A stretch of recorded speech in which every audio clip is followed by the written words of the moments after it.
Okay. Good morning to every one of you. I hope you are all feeling very well in the house. And I've started this program because I don't want you to be sitting in the house idle doing nothing. Even if you attend some math classes somewhere, you need to have this one and add it up. So I'll go on straight forward without wasting much time. In our last lesson, when you were here, we were doing logarithm. But I saw that most of you were not grabbing the concept very well. Why? Because you were not obeying the laws. So I've put this together to help you understand the laws of logarithm very well whilst you are in the house, so that you can be able to grab the concept. That's it. Logarithm is just like the senior brother of indices. And you need to get the concept of indices very well before you can be able to do logarithm perfectly. We did a lot in indices before introducing logarithm, but I don't know whether because it was late within the month of June. That is why most of you were not grabbing it well. We solved a lot of questions and some of you were not all that sure of yourselves. So I want to repeat it, starting with the laws of logarithm. The laws of logarithm. Just look at it and obey the law. Simple. Just look at it and obey the law. What the laws is saying is what you have to do. The first law says, when you have a certain log, say x, with a base a, and then you have another log with the same base, the emphasis is on the same base, then you can write this one by multiplying the numbers in front of the log sign, like the x and the y, under a single logarithm. So x times y. That is what the first law says.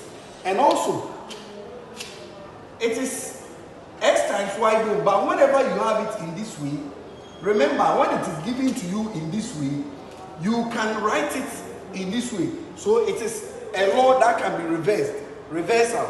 Remember, it's not always that you go and meet it in this way and then you just write it under a single log and then you multiply the logarithms. No, you can meet it in this way and then your duty is to write it back to look like this. For example, log 8 plus log 10. Maybe base 3, let me give it base 3. The answer is log base 3, then you write 8 times 10. Your final answer will be log to the base 3, 8 times 10 will give you 80. Okay, so when you go and meet log 80 as a question, just the log 80 as a question, and then maybe they've given you some preambles, you have to look on the preambles and then separate the 80. If you see what they've given you and you see log 8 and log 10 in it, it means you are going to break it down to what? 8 times 10. And then you write it log 8 plus log 10. But it's not only 8 times 10 that will give you 80. Okay? 4 times 20 will also give you 80. But it depends on what? The first precedence or the first factors that they gave you. If you can see log 4 in it and log 10 in it, it means you can break it down to log 4 times 20. And 20 is what? 2 by 10. And then you'll be separating it. That's how it goes. Another example on this same first law. Log example. Law number 2. The second law of logarithm. What does it say? Again, when you have a log, say x, which is having a base a, and this log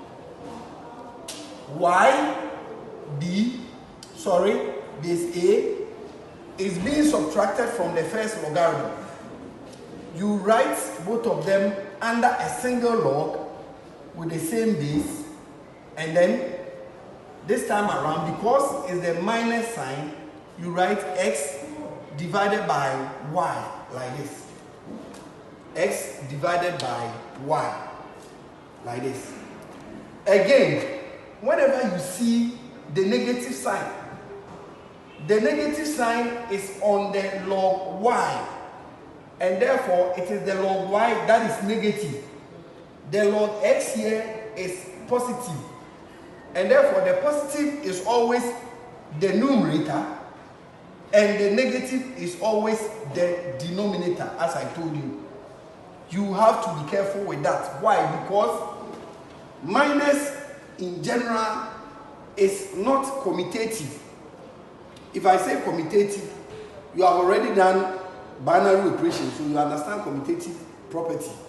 Minus is not commutative, and therefore, if you make a mistake, and then the log y is a number which is bigger than the log x, and you say, oh, because y is bigger, let y come on top, you find yourself wanting. And therefore, you have to stick to the law. The one which is facing the negative is always what? The denominator. And then you write them under a single log, like this one. Perfectly. Example.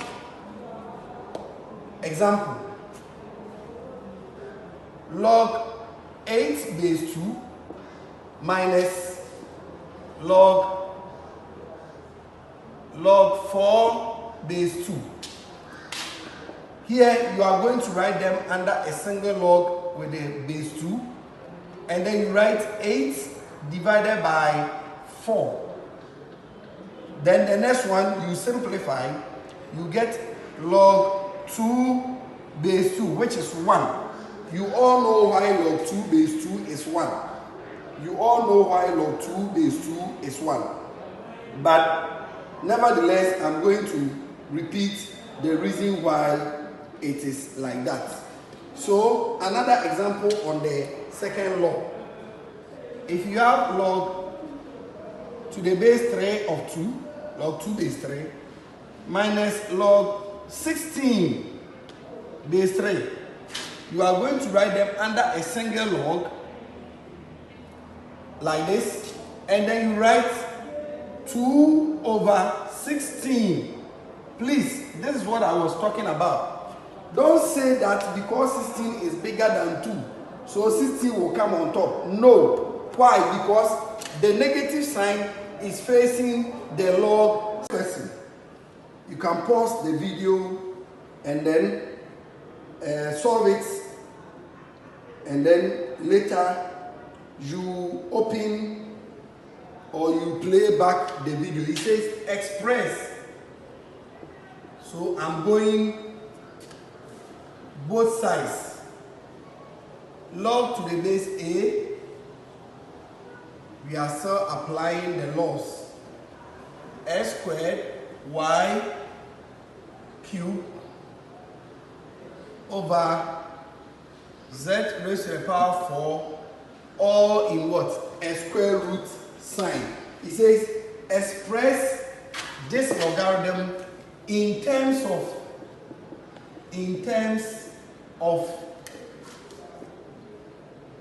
x, y, and z, like this.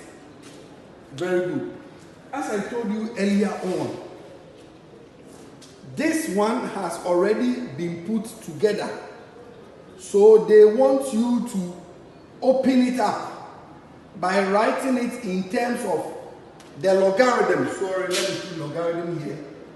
By writing it in terms of the logarithm of x, y, and z. Very good. It means this one was straight and it was put together. So they want you to open it up again. You all know the meaning of roots. So this is the second root, or square root as you normally call it. So z raised to the power 4, all raised to the power 1 over 2. I hope all of you understand, because I taught you the meaning of root when we were doing what? Indices. This is square root. It means everybody being covered by the root, all of them raised to the power what?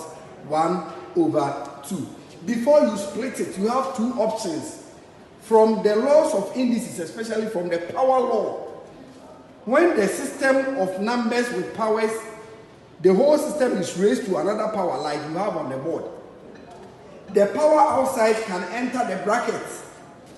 And when it enters the bracket, it's going to multiply every power that is in the bracket.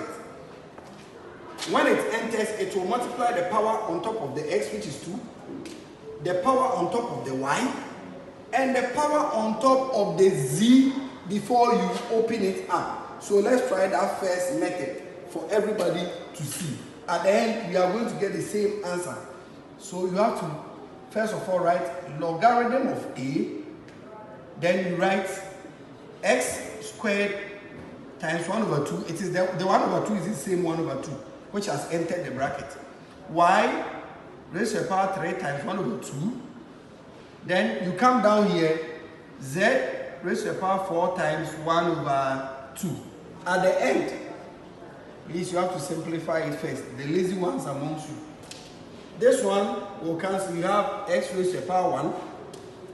This one, 2 will multiply. You have y raised to the power 3 over 2. And down here, this one will cancel. It will be left with 2. So, law number 3. If you have a logarithm, that's where the indices part comes in.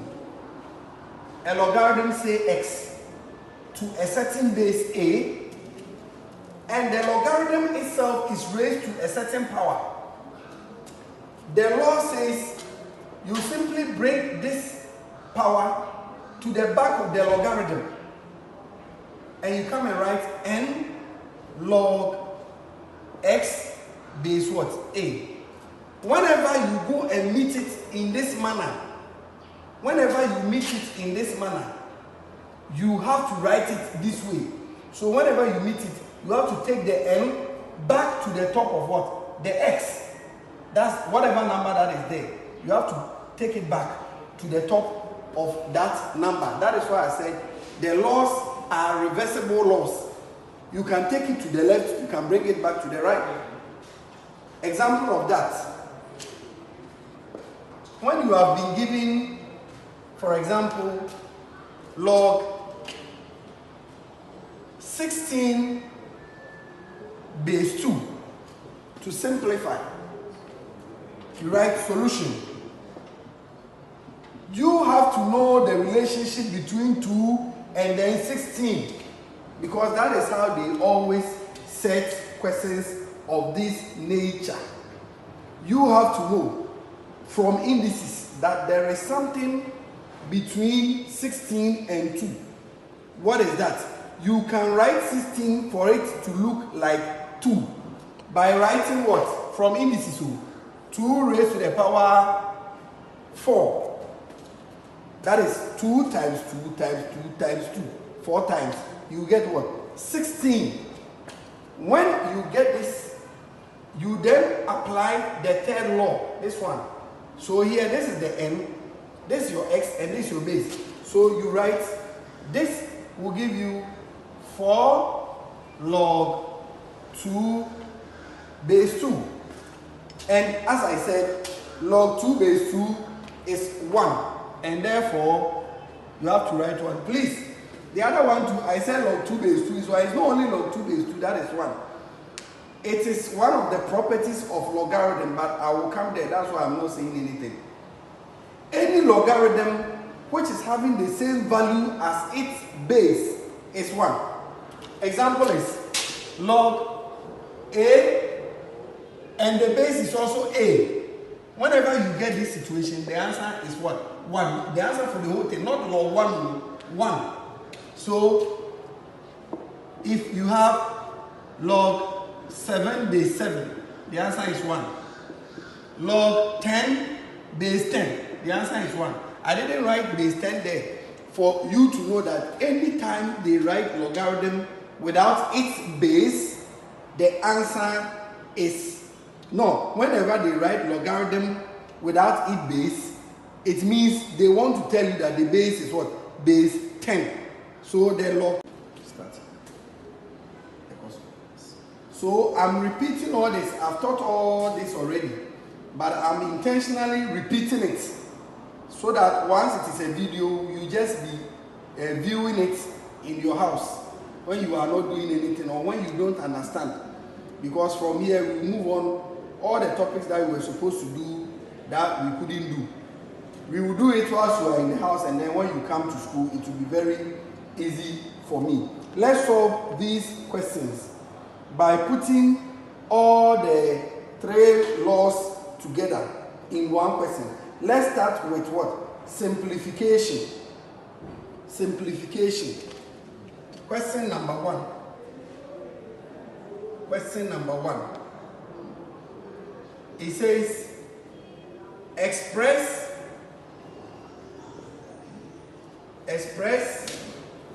1/3 log to the base a x squared minus 1 minus log to the base a y minus 4. So this question has put all the 3 laws together. 4 log z, also base a. He says, express all this as a single logarithm. Please, my students, don't be afraid of how any question looks like. The question can be whatever, but the only thing that you can use to solve the question is the laws that has been given to you. Please, don't be afraid. Most of the time, when you get question and the question is a bit, complex, then you start shouting. Meanwhile, you know the laws. We are just going to apply the laws. If you look at 1/3 or 1/3 log x squared minus 1 base a minus log y base a minus 4 log z base a. All you have to do, first of all, is to apply the 3rd law by removing, I told you the 3rd law, it is like this. Log x raised to the power n a. And then the answer is bringing the n to the back of the logarithm and making it like this.